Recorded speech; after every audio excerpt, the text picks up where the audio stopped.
মানুষের বাড়ি ঘর তুলে থাকি, সে ঘরটু উড়িয়ে নিয়ে গেছে। একটু গরু দুটো সম্বল ছিল, সে দুটো বেচছেও মানুষের দিনাদাক দিয়ে আমরা সর্বহারা হয়ে গেছি।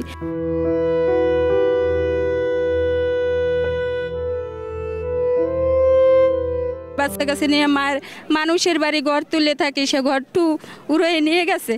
এখন আমাকে থাকার মতন কোনো জায়গা নাই। আর এই ঘরটু নিয়ে যাওয়ার গেছে একটু গরু দুটো সম্বল ছিল, সে দুটো বেচছেও মানুষের দিনাদাক দিয়ে আমরা সর্বহারা হয়ে গেছি। এখন আমাকে আর কিছু করার নাই। আমরা যে কোথায় যাব এরম কোনো আমাকে কুল কিনারাও দেখি না। আমরা অনেক কষ্ট করছি জীবনে।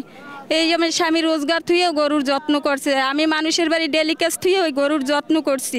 এই 5টা বছর এই গরুর পিছে আমাকে সব শেষ হয়ে গেছে। কত কষ্ট করে পুড়ছি এই গরু। আমার এই গরু ব্যস্ত চড়ে না, আমার গরু লেগে খুব বাসনা করে। গরু আমার যা কই সব কথা আমার মাইয়ে পোলার মতন ওই গরু আমার কথা শোনে। আমি এই গরু বেচতে চাই না, শুধু টাকার অভাবে দেনার জন্য আমি গরু বেচতে আসি।